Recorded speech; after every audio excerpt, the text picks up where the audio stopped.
ചിരിക്കണ്ട. ആ പെങ്കൊച്ചിനെ അങ്ങനെ പറയാൻ തോന്നിയത് നിന്റെ ആയുസിന്റെ ബലം.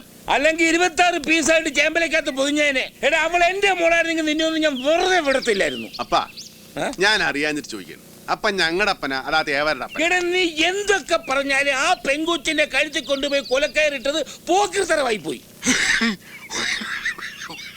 എന്ത്? അതായത് സത്യേട്ടന് ഈ ഊമകളുടെ ഭാഷയിൽ പറയുന്നത് ആ പെൺകുട്ടിയുടെ കയ്യിൽ ഇരിപ്പിന് ഇതൊന്നും പോരാ എന്നാണ്. ഓക്കേ, നിർത്തറ മിണ്ടായില്ലട ഊമശാവമേ. സ്പീക്കർ കത്തിപ്പോട്ടും കിടന്ന് നിലവിളിക്കുകയാണ്. സൂക്ഷിക്കണം, ഇനിയിപ്പോ തേവർ അടങ്ങിയിരിക്കും തോന്നുന്നില്ല. അയ്യോ, അവന് കിട്ടിയതൊന്നും പോരാ. പണ്ട് ഇതുപോലെ തല്ലുകൊണ്ട് ചാവക്കാട് ആശുപത്രി ചോര തൂറി കിടന്ന പോലെ കിടന്നാലേ അവന് സമാധാനമാവും.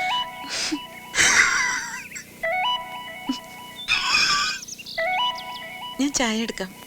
ഓ, ഈ നേരത്തെ ചായ കുടിച്ചാ പിരിയും. അപ്പോൾ നമ്മൾ പറഞ്ഞു നിർത്തിയത് സത്യേട്ടൻ ചോര തൂറി കിടന്ന കഥ.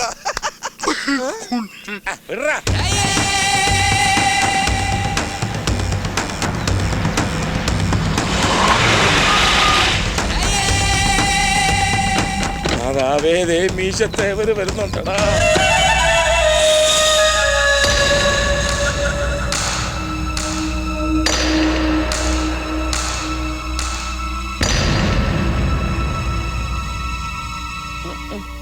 ചങ്കുറപ്പുള്ള ആണുങ്ങളെ ഈ തേവർക്ക് ഇഷ്ടം തന്നെയാ. ഞാൻ ഈ മണ്ണിൽ വന്ന എല്ലാം നേടിയതും ഇതേ ചങ്കുറപ്പ് കൊണ്ട് തന്നെയാ. ആരുടെ മുമ്പിൽ ഞാൻ ഇന്നേ വരെ തോറ്റു കൊടുത്തില്ല.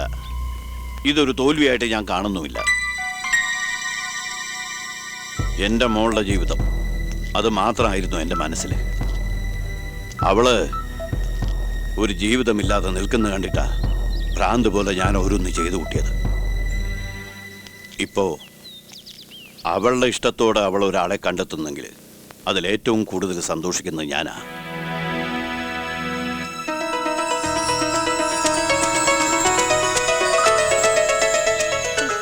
പക്ഷേ തേവരുടെ മകളുടെ വിവാഹം ഇങ്ങനെ നടന്നാ പോരാ. ഊരുമര്യാദയും ആചാരവും അനുസരിച്ച് ഒരു കോവിൽ തിരുവിഴ മാതിരി നാടറിഞ്ഞ് നടത്തണം. എൻ്റെ മകളുടെ മാത്രമല്ല, ഒപ്പം പണിക്കരുടെ മകളുടെ വിവാഹം.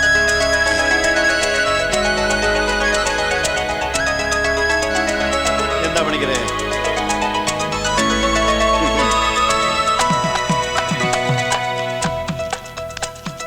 എന്താ തോമൻ? എല്ലാ അണ്ണാച്ചിയുടെ ഇഷ്ടം.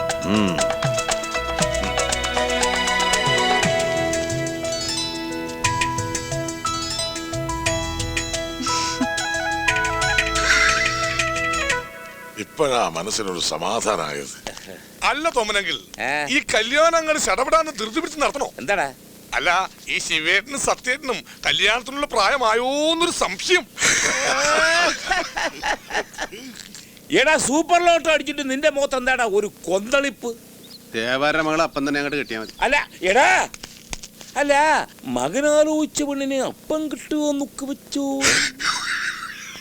എന്താടാ ഈ പറയുന്നേ? സത്യേട്ടൻ ഉദ്ദേശിക്കുന്നത് നമ്മൾ ഇനി ഒരു കല്യാണത്തിന് നിൽക്കണ്ട, ഈ സ്വത്തുക്കളും കൃഷിയെല്ലാം ഈ പാവം രാജാക്കണ്ണന് എഴുതി കൊടുത്തിട്ട് ആ തേവരെയും തെറി പറഞ്ഞ് നമുക്ക് നാടുവിടാന്ന്. ഓക്കേ? അയ്യോ,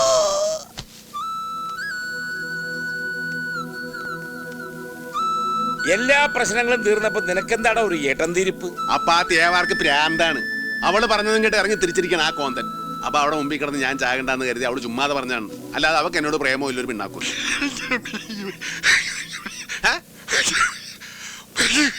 പിന്നെ എന്തിനാ പൂങ്കാവനത്തിന്റെ കഴുത്തിൽ താലി കെട്ടിയത് എന്ന്?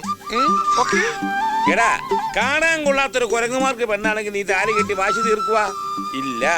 4 തെറി പറഞ്ഞ് അങ്ങാട്ട് വിടും, അല്ലെങ്കിൽ അവളെ ചപ്പക്കുറ്റി കിട്ടുന്ന പൊട്ടിക്കും. ദേവരുടെ ആൾക്കാർ നിന്നെ കൊല്ലാൻ വന്നപ്പോ നീ അവിടെ കിടന്ന് ചാകട്ടെ എന്ന് വേണേ നമുക്ക് വിചാരിക്കായിരുന്നു. പക്ഷെ അവള് വിചാരിച്ച ഇല്ല. അതിന്റെയൊക്കെ അർത്ഥം എന്താണ്? എടാ പിശാശേ, നീയും ശരിയല്ല, അവളും ശരിയല്ല. ചങ്കിലെ സ്നേഹം പുറത്തെറിഞ്ഞ മാനക്കെടാന്ന് വിചാരിക്കുന്ന 2 ശവങ്ങള്. അപ്പൊ അവളൊരു വിളഞ്ഞ വിത്താണ്. അവിടെ മനസ്സിൽ അവൾ എന്താണ് കണക്കൂട്ടി വെച്ചിരിക്കുന്നത് ആർക്കും പറയാൻ പറ്റില്ല. നിങ്ങൾ എന്തൊക്കെ പറഞ്ഞാലും ശരി, നടക്കുകയെന്ന് പറഞ്ഞാൽ നടക്കുകയല്ല. ഒന്ന് പോടാ. പറയുന്നത് പരിഭാഷ വേണ്ടേ?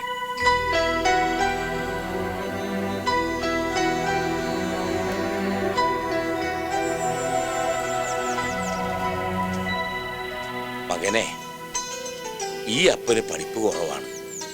അപ്പൻ 2ാം ക്ലാസ് വരെ പഠിച്ചിട്ടുള്ളൂ. എന്നേക്കാ വിവരവും വിദ്യാഭ്യാസം നിനക്കുണ്ട്. നീ 5ാം ക്ലാസ് പാസ്സായവനാ. നിന്നെ ഉപദേശിക്കാൻ അപ്പനാളല്ല. ഇത്രയും കാലം കള്ളു കുടിച്ചിട്ടും കല്ലുപൊളിരിക്കുന്ന എൻ്റെ കരട് നിങ്ങളിൽ ഒരുത്തിന്റെ കണ്ണ് നിറയുന്നത് കണ്ട ഒടിഞ്ഞു പോവും മക്കളെ. പണിക്കരുടെ മോളെ അവൻ ഒത്തിരി ആശിച്ചു പോയതാ. നീയായിട്ട് എന്നെ തടസ്സം നിൽക്കരുത്. നിന്റെ കല്യാണത്തിന് നീ സമ്മതിക്കുകയാണ്, എല്ലാ പ്രശ്നങ്ങളും തീരും.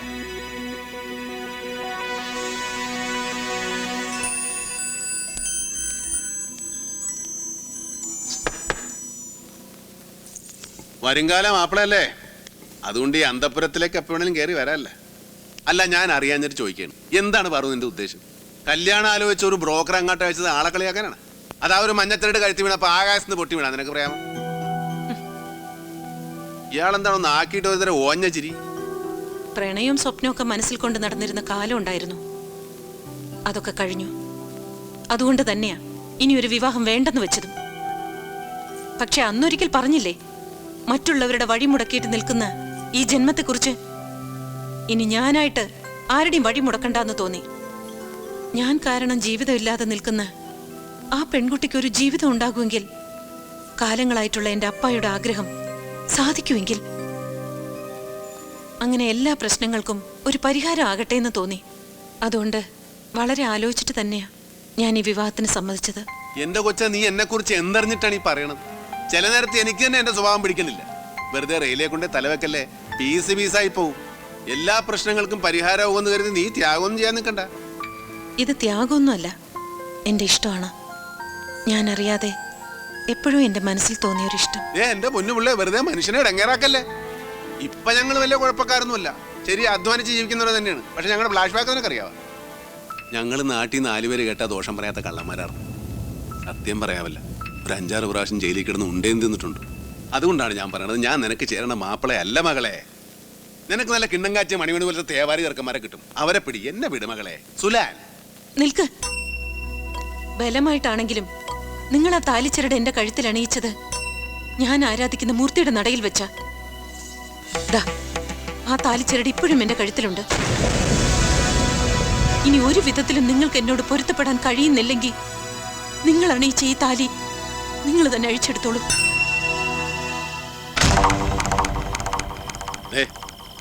വാശിയും വൈരാഗ്യവും തീർക്കാൻ ആ തേവാത്തിയുടെ കഴുത്തെ കെട്ടിരുന്ന ഗുരുക്കായത് ഞാൻ നിങ്ങോട്ട് അയച്ചിട്ട് പോകും. അങ്ങാട്ടും ഇങ്ങോട്ടും ഇഷ്ടപ്പെട്ട് കെട്ടിയാലേ ഇത് താലിയാവുള്ളൂ, അല്ലെങ്കിൽ ഇത് വെറും ചരടാ. അവള് പറയണത് പോലെ എല്ലാ പ്രശ്നങ്ങൾക്കും ഒരു പരിഹാരമാവുമെങ്കിൽ ഈ അതിക്രമം കാണിക്കാൻ ഞാൻ തയ്യാറാണ്. ഇനി നിന്റെ കല്യാണത്തിന് ഞാൻ എതിരുന്നെന്ന് വേണ്ട. നിങ്ങൾ നിശ്ചയിക്കുന്ന ദിവസം ആചാരപ്രകാരം ഈ താലി തന്നെ ഞാൻ അവിടെ കഴുത്തേക്കിട്ടു. വരെ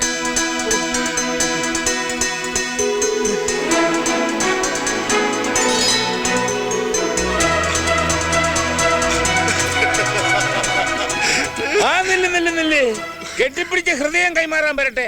എന്റെ ഒരു കണ്ടീഷൻ സമ്മതിച്ചാലേ ഈ കല്യാണം നടക്കൂ. നിങ്ങൾ പെണ്ണ് കെട്ടിക്കോ, പക്ഷെ രാത്രി പഴയതുപോലെ ഞാൻ നിങ്ങൾ രണ്ടുപേരും നടുക്കേ കിടക്കും. ശരിയാ, ഒന്നും അറിയാത്ത പിഞ്ചു പൈതങ്ങളല്ലേ. എല്ലാ കാര്യങ്ങൾക്കും തൊമ്മനങ്ങളുടെ മേൽനോട്ടം വളരെ നല്ലതാ. അതെ.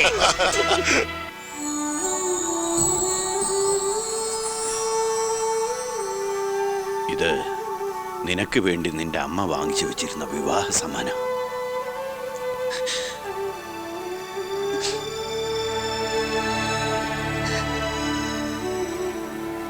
ഇത് നീ അണിഞ്ഞു കാണുന്നതിനുള്ള ഭാഗ്യം അവർക്കുണ്ടായില്ല. അവളുടെ ആത്മാവ് ഇപ്പൊ സന്തോഷിക്കുന്നുണ്ടാവും. എല്ലാം മംഗളമായിട്ട് നടക്കാൻ പോവല്ലേ.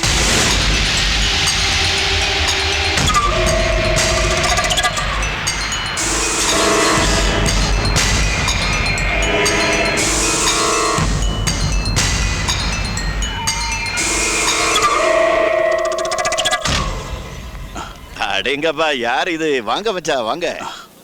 நல்லா இருங்க. ஏய், எல்லாம் உள்ள வச்சுக்கோ. சரிங்க ஐயா.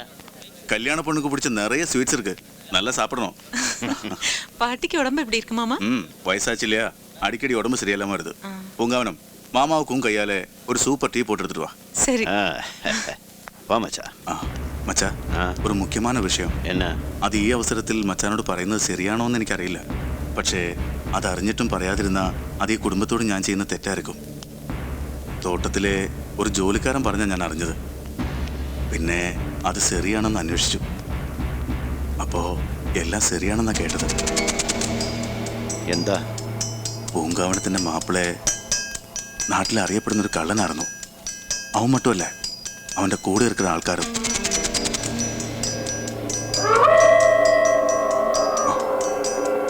എല്ലാം കേട്ടുകേൾവിയാ. കേട്ടതൊക്കെ ശരിയാണോന്ന് മച്ചാൻ കൂടി ഒന്ന് ആലോചിച്ചിട്ട്. കേട്ടതൊക്കെ ശരിയാ. പണ്ട് അവരങ്ങനെയൊക്കെ ആയിരുന്നു. അവരെപ്പറ്റി അയാൾ തന്നെ അവളോട് എല്ലാം തുറന്നു പറഞ്ഞിട്ടുണ്ട്. വേണമെങ്കിൽ അയാൾക്ക് എല്ലാം മറച്ചു വെക്കാമായിരുന്നു. പക്ഷേ അയാൾ അത് ചെയ്തില്ല. ഇനിയുള്ള ജീവിതത്തിന് ആ ഒരു നന്മ മാത്രം മതിയെന്നാണ് എൻ്റെ മോള് പറഞ്ഞത്. ഒന്ന് തിരിഞ്ഞു നോക്കിയാൽ നമ്മൾ തെറ്റ് ചെയ്യാത്തവരാരാ? ഏതായാലും ഇപ്പം അവർ നല്ലവരാ, അധ്വാനിച്ച് ജീവിക്കുന്നവരാ. അതുകൊണ്ട് കഴിഞ്ഞതൊക്കെ ഞാൻ മനഃപൂർവ്വം അങ്ങ് മറന്നു. ആ മച്ചാന്റെ തീരുമാനം വളരെ നന്നായി. അവളുടെ ഇഷ്ടം, സന്തോഷം. അത് കവിഞ്ഞ് നമുക്കൊന്നും നോക്കാനില്ല. അവള് ഇപ്പോഴെങ്കിലും കല്യാണത്തിന് സമ്മതിച്ചല്ലോ, എനിക്ക് സന്തോഷം. ഇനി എല്ലാം മംഗളമായി തീരുന്നവരെ നീ ഉണ്ടായിരിക്കണം കൂടെ. അത് മച്ചാൻ്റെ അടുത്ത് പ്രത്യേകമായിട്ട് പറയണോ? എല്ലാ കാര്യങ്ങൾക്കും ഈ കാളിയപ്പനുണ്ടാവും.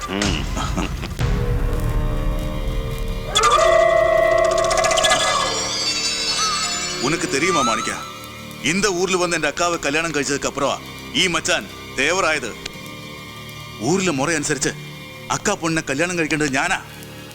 അടുത്ത തേവറാകേണ്ടത് ഈ കാളിയപ്പനാ. എന്നിട്ടിപ്പോ നാനാറായി. കാലങ്ങളായി മനസ്സുക്കുള്ള കൊണ്ടുകിടന്ന പൊണ്ണിന്റെ കല്യാണം നടത്തിപ്പുകാരൻ. താങ്ക മുടിയില്ല മാണിക്ക, താങ്ക മുടിയില്ല. ആ തേവരയ്യ തീരുമാനിച്ചാ പിന്നെ ആർക്കാ എതിർക്കാൻ പറ്റുന്നേ?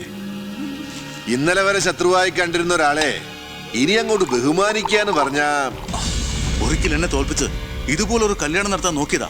എന്നിട്ട് എന്തായി? കല്യാണ ചെക്കൻ കമ്പനി കാസെടുത്ത് ഇന്ത ഊർ വിട്ടേ ഓടിപ്പോയി. എന്നിട്ടും പൂങ്കാവനത്തെ കെട്ടാൻ ഞാൻ റെഡിയായിരുന്നേ. അന്ത നേരം ഇനി കല്യാണമേ വേണ്ടാന്ന് പറഞ്ഞ് അവളുടെ ഒടുക്കത്തെ ശബ്ദം. എന്നെങ്കിലും അവളുടെ മനസ്സ് മാറുമെന്ന് കരുതി കാത്തിരുന്ന ഞാനൊരു മണ്ടൻ. ഇല്ലേ, അങ്ങനെ ഈ കാളിയപ്പം മണ്ടനാവില്ല. നീ നോക്കിക്കോ മാണിക്ക, ഈ കല്യാണം നടക്കില്ല, ഈ കല്യാണം നടക്കില്ല. നാളെ നിശ്ചയദാർഢ്യത്തിന്റെ ചടങ്ങുകൾ നടക്കുകയല്ലേ? ചടങ്ങുകളും ആഘോഷങ്ങളും ഒക്കെ നടന്നോട്ടെ. ആദ്യം ചെറിയൊരു തീപ്പൊരി, പിന്നെ